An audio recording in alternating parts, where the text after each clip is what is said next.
like FNATIC's game plan. You know, they're putting their big game-winning hero on our bed, letting MP be more of that space maker. Okay.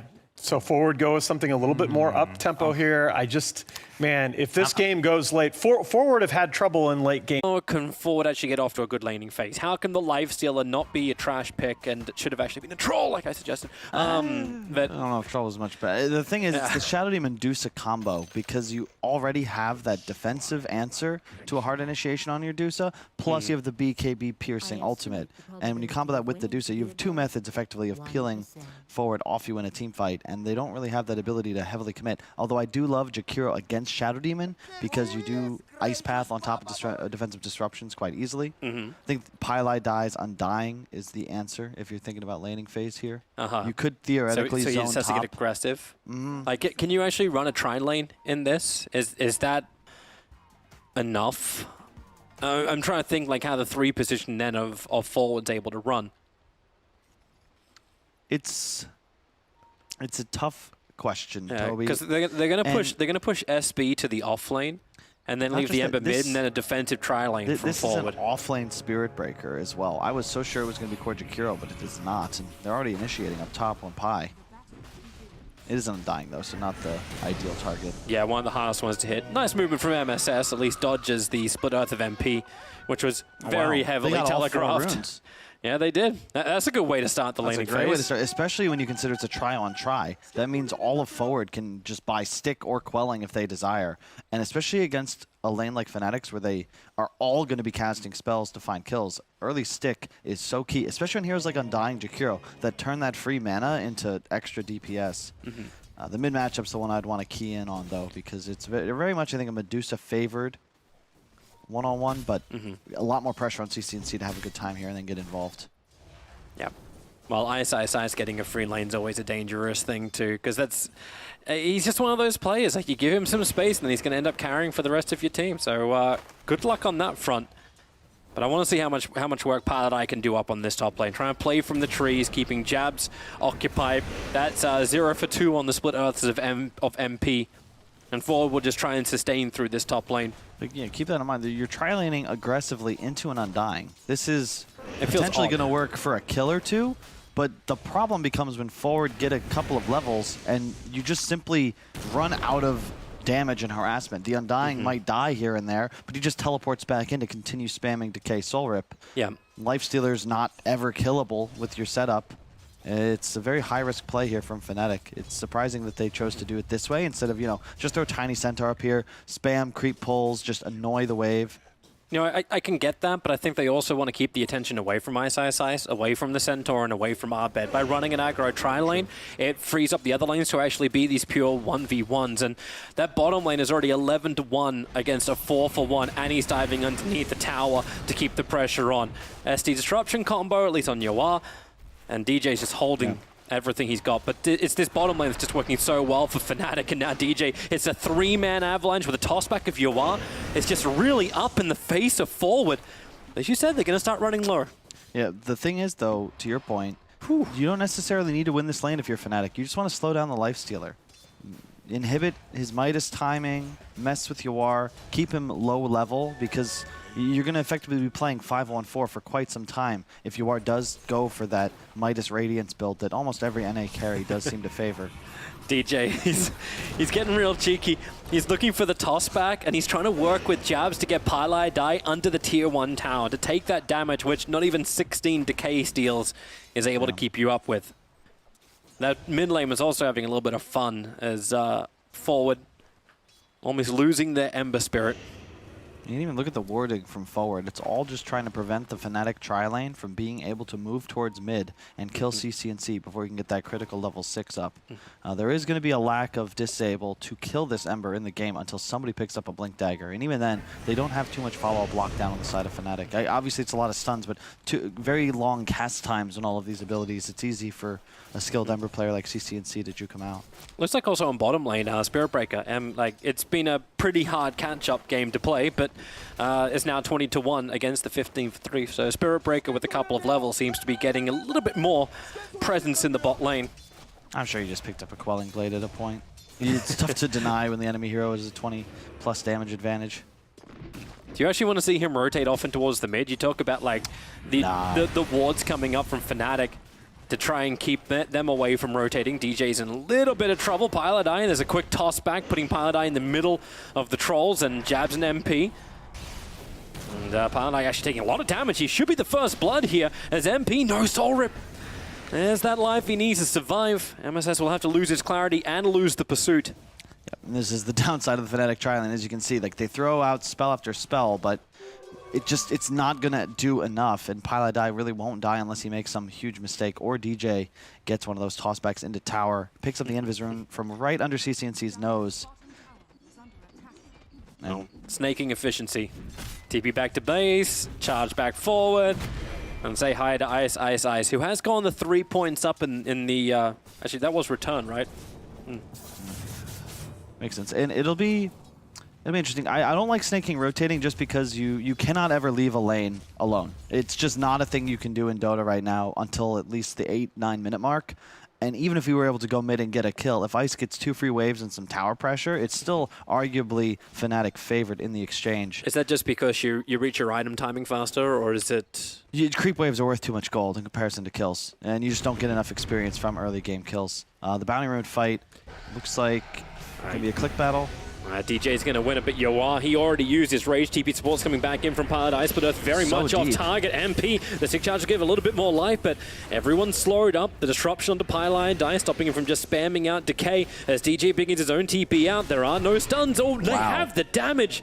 Yoa gets that last claw before the TP was going to complete. It's a huge kill there. Yawar getting the golds as well, just as I talked about how you can aggro into the lifesteal, slow him down. Gets an infusion of near 400 gold, and you look at the net worths, even though they're behind a bit in CS and the 1v1s, they're buying less regen. MP's in trouble again.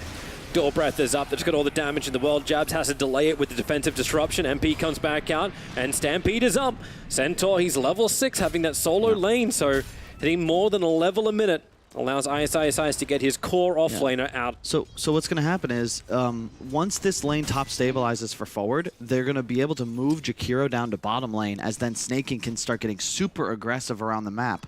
And Ice will most likely look to do the same, but he's a Centaur. His hero just doesn't function in that way. Plus, the Abed Dusa is going to be relegated to just, trying to farm and accelerate. The downside of the aggro tri-lanes with weak heroes like Lesh is once the laning stage breaks down, they don't really have much of a game anymore. They need to stay with their friends, but MP is just so far behind at this point, and you're never able to pressure lifesteal in the first place. Oh, nice toss back, catching out Pilot Eye, defensive disruption, and this split Earth, this timing will be able to connect, even waiting half a second for it.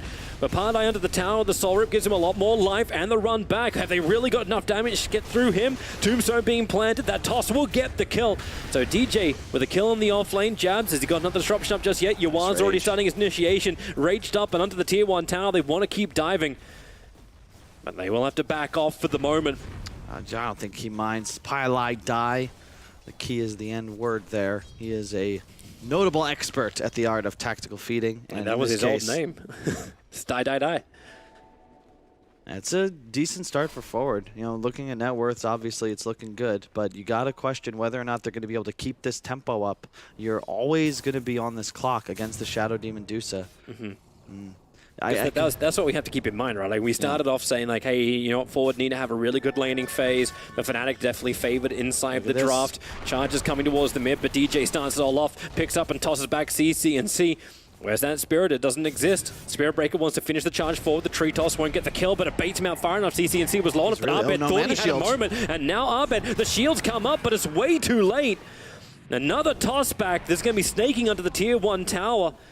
But there's also not enough damage to find the kill. It feels like CCNC just perfectly baited in Abed for the moment. Now that leaves MP isolated on the top lane with the supports TPing in towards mid. Another ice path that's available. Well, the first one from MSS, just enough mana to get it, and MP falls. And FNATIC is not looking hot right now, Toby. And credit to CCNC for baiting, but Abed, you're playing against Spirit Breaker. He charged through the ward they have on the bottom rune, yet he doesn't toggle Mana Shield on. It's the only reason he goes down there. A good heads up from Snaking. He was charging to help peel, then recognized, wait, I actually might have the damage to kill this Dusa with the Pilot Die Undying, rotating forwards. And this is the danger. Level 7 on Snaking, double bracer phase. He is so fat. And how do you actually kill him now. Now he's actually able to try and compete. Okay, that charge forward, that's not what he wants. Disruption, support's moving over as quick as it possibly can. Ice arrive from the ice path. How can you move through it? Yep. 3 heroes get caught by it. Ice has the invis rune.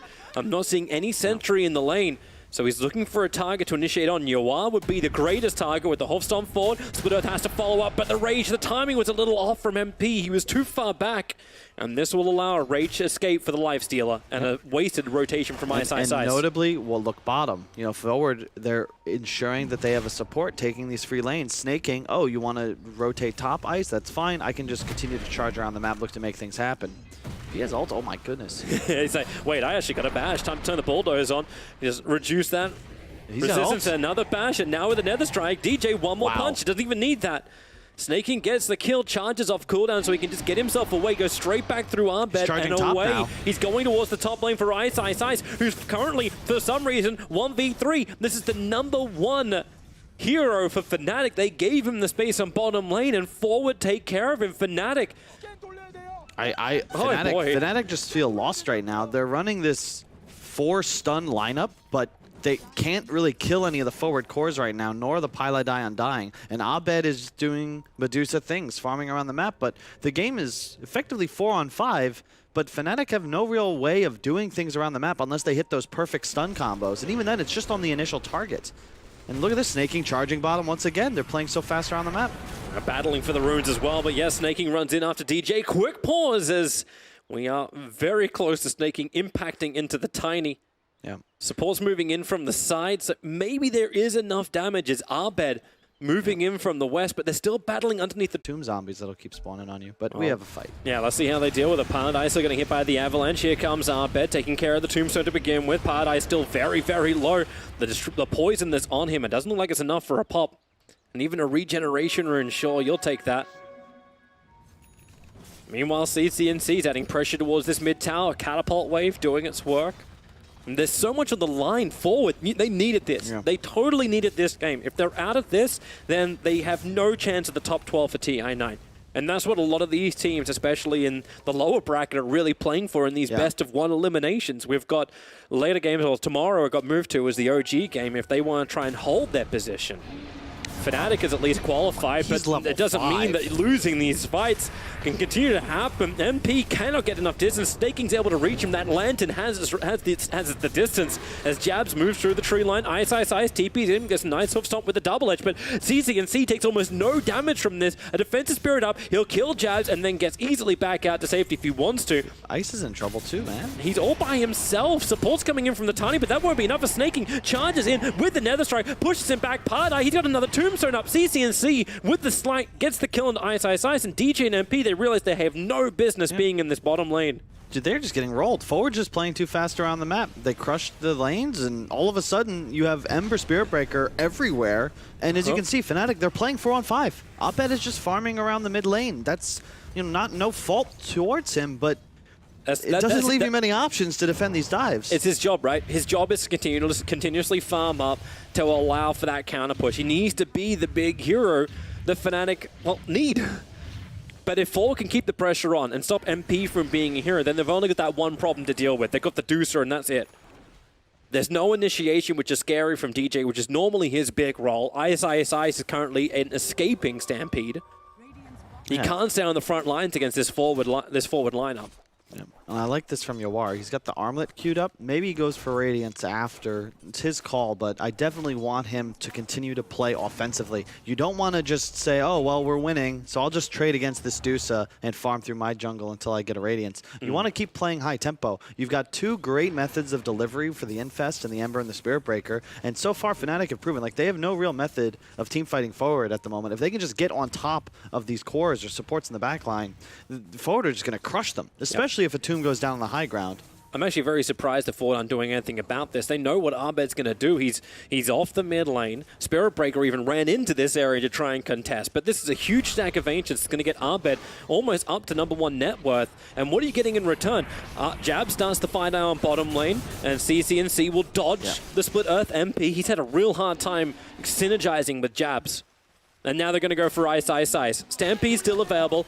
If he needs to use it, he does not want to use it now. I'm just going to charge him up.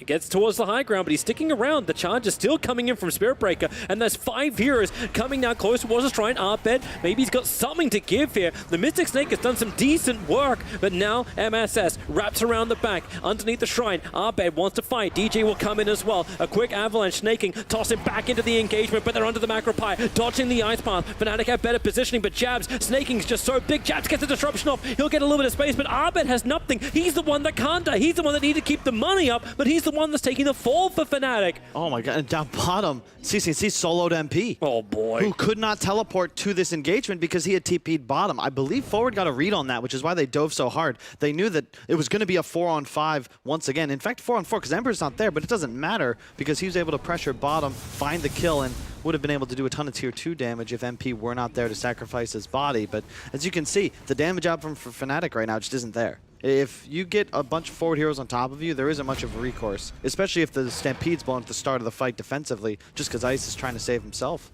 Now they've observed warded up the Ancients. You got a double damage rune on the Ember Spirit, so the damage is increasing again from Forward Gaming.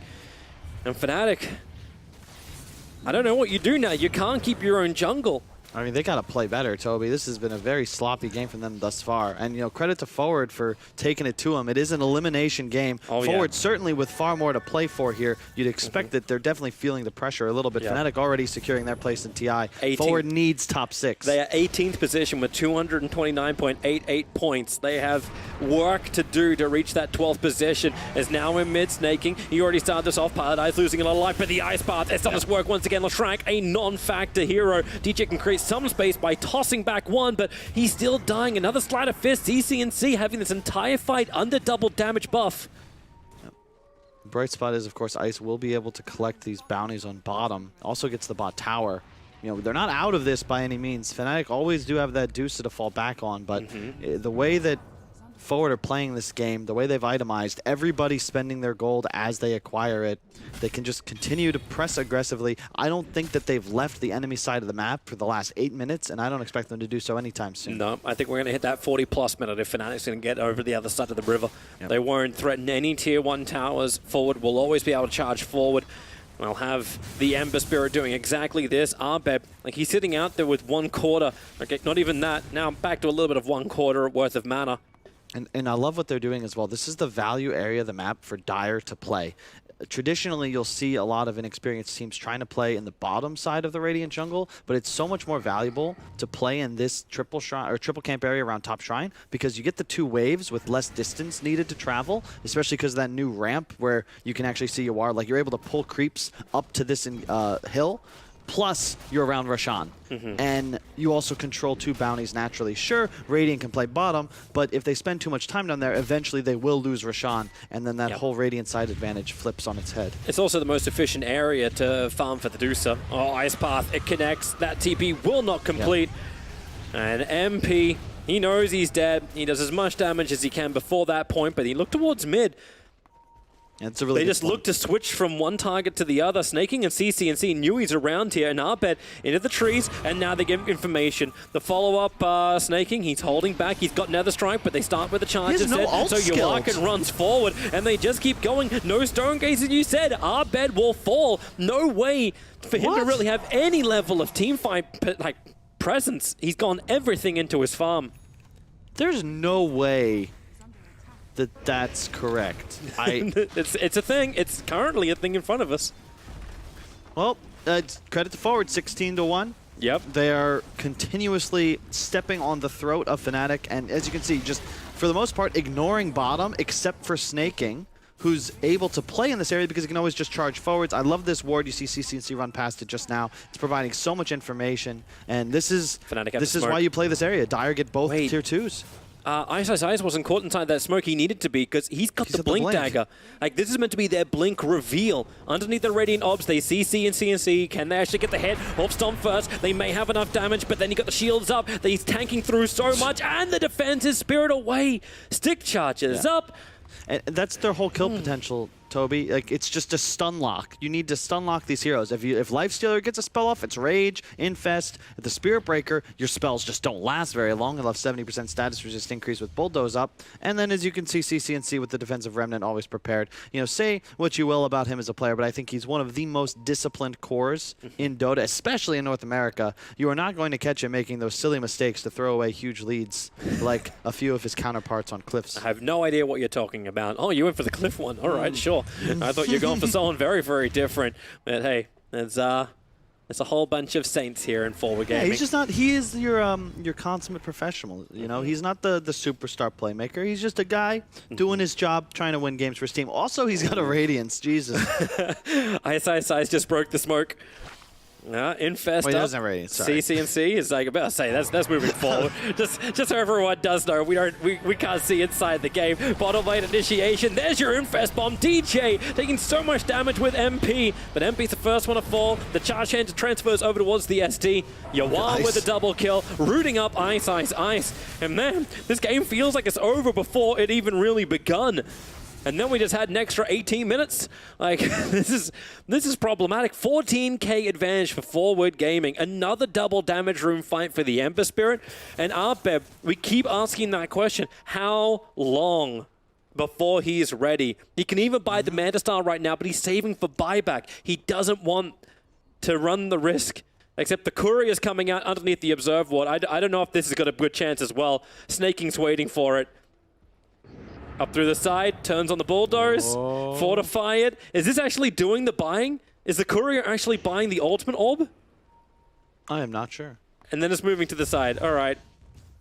Yeah, you know, this is, Abed recently hit 10k MMR, one of the best mids in SEA, but a common piece of criticism that other pros have given him is that he tends to farm a bit too much, especially in games where his squad falls behind. And you look at decisions like the skipping ultimate, like just boggles my mind because it reveals that he really had no intention of taking any of these mid-game fights. But this Fnatic lineup needed him. The only one it would have really worked on was the one they battled on top of their own secret shop on the northern side, and that would have been fantastic. Yeah, active shrine there. Forward were locked down under an almost under the active shrine, but they only ended up having to battle on top of the shrine because there wasn't that stone gate, there wasn't that AOE. It was a Mystic Snake, and that was it. But now he's got the Manta style. He is starting to reach that point where. You asked the question, like, what more does Forward do now? They still have to break the base. They've taken all the outer towers by the tier 2 tower on bottom. How do they go about fighting Fnatic? This is how you do it, though. You get all the bounty runes, and then after 20 minutes, you just relax. You can see them playing defensively now. Snaking on one hill. I believe they had Pi on another. Yeah, it's just the two heroes you don't want to target as Fnatic, ensuring that they're there to break the smokes as the other cores just continue to farm up. You don't need anything else at this point. You've got the tier 2s. Your next play as Forward is to power spike, look to take an engagement, and then walk into the Roche pit. Fnatic, they're forced to hold hands if they want to get out on the map. You know that they're most likely looking to smoke here. And because of the way comeback mechanic functions, of course, all deaths that Forward cores were to have, if they were to die, of course, so far only the one, it's punishing. And you start losing tons and tons of gold. If Abed gets a couple last hits all of a sudden, he's got a free ultimate orb halfway to a Scotty, and things can start to look scary. And Ice is going to get really annoyed at this soon. Like, he's like, there was 2 times there he was trying to actually get a blink jump forward initiation, but the Maelstrom was proccing the blink dagger. So he couldn't actually get in. And CCNC just has to keep sleight of fisting to get that. When he gets a Lincoln Sphere up and running, like, at least Hopestomp's able to connect, same with Split Earth. But I love how he's playing. Just pushes the lane, ensures the catapult stays alive, immediately remnants out, as his team is most likely going to look to make a move here. he keeps getting information too. Like, if Fnatic aren't defending this, then you know something's wrong. Yeah, and you can see how easy it is for Forward. Once they're the ones looking to get aggressive as a unit, the Fnatic just flee immediately back to the safety of their own base. And this is the power of the Lifestealer. He's got the Radiance. He's now inside the Spirit Breaker. CCNC finds And they see Arbed. That's the perfect target. Spirit jumping from CCNC, trying to keep the control up. Yulcept has already been used. Arbed with the Stone Gaze off. Maybe they can stand and fight with the Avalanche connects heavily forward. Have to be careful with this one. The Tombstone, they'll finally get rid of it as the double edge. CCNC still up. He's the one that has to go down, but Yawar's doing all the damage. 3 heroes taken. I thought for a moment maybe Fnatic are in this, but I thought wrong. Forward are going to charge forward. They've lost absolutely nothing. They'll get the buyback out from Tiny. MP, one more hit from Yawar will do it. A triple kill for this Lifestealer.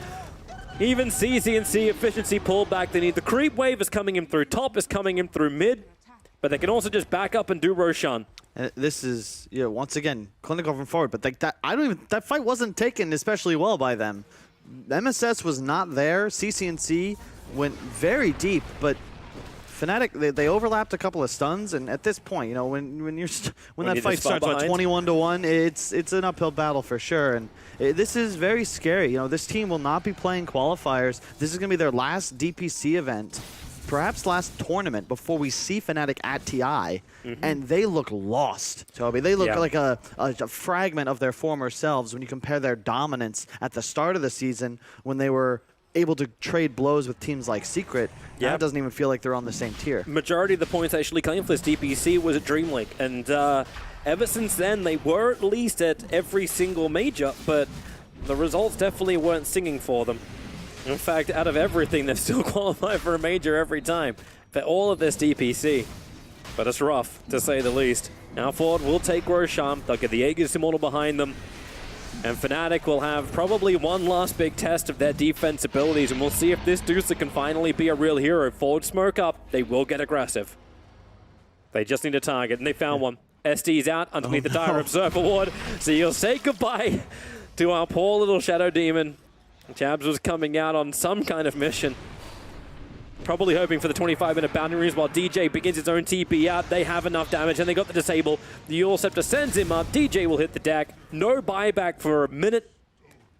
This is forward, not having to expend any major abilities to get high ground. And they just have such a huge reach advantage. You're trying to keep your Leshrac safe in the back lines, but it's just not a possibility. Any charge, any jump forward from CC&C, he's going to immediately be taken down as they start to siege the base. Look at the SB charge. The second they get information on Arbet, they just move forward. You are the only thing that stops them is the fortification. But with Liquid Fire, this tower doesn't even have that much of an influence anymore to try and repel forward. MSS can chip away at this building so easily. And what does Ice want to do? Off stomp a, that doesn't happen. You're not going to stopping an SB. It's tier 4, or tier 3 rather. Now to the shrines. They would probably push, but as you can see, the pings from Pi. Yep, there's no need to do anything just yet.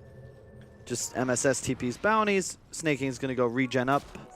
Look to charge back forwards once he gets vision. Very clinical, very safe from forward. Yeah. They probably don't need to do it this conservatively, but they are playing against Medusa, and they are against elimination at the moment in a must-win tournament. Yeah, you do not play with this best of one. Like, the best of one lower brackets are already nerve-wracking enough.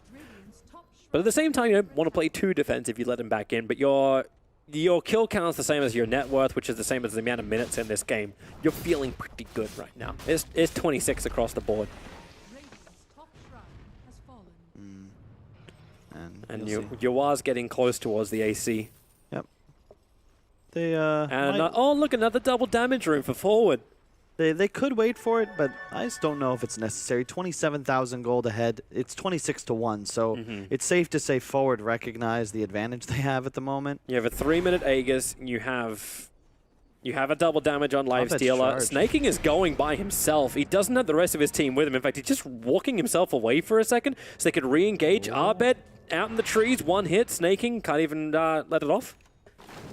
So they'll move back towards the mid. DJ's got to make some crazy toss-back plays. Yoa's just going for it with the rage up. They're not going for anything there. Just beats into the range rack, into the melee racks. They got the Stampede used, though. Oh, nice route. Here comes the charge forward from Snaking. Connecting. Defensive disruption already being used by Jams. Trying to create a couple more MPs, but oh my god, that sleight of fist damage in the Spiritual Force. Snaking just nether strikes MP down. Buybacks available for the Shrek. If they want to hold their mid racks, they'll have to use it right now. But the Ice Path, he'll connect on the SD. That was their save. Both heroes have buyback, but both are not committing it. They'll lose their mid lane of racks. But they'll lose a hell of a lot more in just a second. Forward are not going to leave your home. No, they're battling into their own tombstone. They're good. And they have so much poke and sustain thanks to the Pylai die undying, and not to mention that it's just so easy for them to play. How does FNATIC do anything here? They're trying to... They're going to try and blink, toss back. Yeah. But there's no instant control after it. We've got to pray that the ice stun lands perfectly. But even then, you can maybe kill one hero right now, but he'll immediately buy back. Who do you get? Like anyone you toss back, you don't have enough damage. Means the Abed's lost. He needs to buy an item. He recognizes like we're losing Raxes. Even our observers is like, well, the Rax doesn't matter at all. So we're just gonna watch the fountain. Like this is interesting. I feel like at this point, you can't GG out. You can't because this is it. This is your tournament. But well, what's Abed's like, well, I need an item. I don't want to buy a Maelstrom. I'll wait for a Scotty, I guess. But then the courier will have to go all the way to the top secret shop. I mean, Forward might just back. They lost Aegis on the Lifestealer, or rather, they're going to momentarily. But, I mean, Arcane Rune on CCNC, you just 2 racks uncontested. They're probably thinking like, all right, there's something fishy here, Maybe there's a Rapier on the way to the Dusa, and they're trying to set up this mega play. Maybe they're so much more further ahead than we thought they were. We just don't know. It really is not the case. Ford will come in for the last round of racks on the bottom. And FNATIC have to do some level of initiation. They can't just allow these racks to topple. They have to show that if they're in this game for a reason, we need to see that reason. Well, I'd like to see it soon. There is the Scotty. He walks all the way up to ensure he picks it up. But I'm just not sure it addresses the true issue right now with the FNATIC lineup, which is a lack of damage. Yes. 34k advantage. There goes the Aegis Immortal timing out. So Ford won't have that, but they'll have probably the full Assault Cuirass done on the Lifestealer. Oh, he's had that for a bit. He's on his way to the next item. That 2k gold already. Going dataless. Snaking's got the package. Yep. Express delivery. No DHL sponsor in this tournament, though. But FNATIC, they're trying to hide as far back as possible. Observers and sentries looking for any kind of extra information, because that's what Forward needs. Forward don't see inside the FNATIC base, but they want a good start. So their first sentry, they'll get rid of the obs if they can get up the hill. Actually just Infest popping out, so Yawar can run forward. Put the Solar Crest on him, let him beat it at the tier 3 tower, and force some level of reaction from FNATIC. It's half health almost, and he's still going to be full HP thanks to the Soul Rip spam from Pylai Dai, who will, I believe, is that Greaves he's completed already? I think that's what's on the courier here. And CCNC has an Ags. Oh my god, they're just too farmed. And they can spam spells with no risk either because of the nature of the lineup. I love Ember Jakiro, always have, so easy to cover. They just hit jabs in the trees. Yawar protected by Lincoln Sphere. He does not care. Arbeck can't snake him. They can't do anything against him. And ISI has been waiting in these trees for the second coming. They're pinging out. There's like, Isisai's like, oh, can I go? There's your Hawkstomp. Got him before the Rage can come up. Maybe they got the pop damage. Get the kill. No, you are! He can just Rage, open wounds, and the Slider Fist from CCNC will do it. This is over. They can buy back everyone they want. And well, Forward, they're stoned for the moment, but like the Eternal Stone statues, they will come back to life and start murdering everybody. Arbed wants to try and fight, but CCNC's not done just yet. Another Slider Fist Forward, another Spirit Committal. This Aghanim Scepter Ember just going to work. Arbed is down for the count. No buybacks available. GG is called. 35-1. We may even have 36-1 by the end of this one. We do. 41k advantage.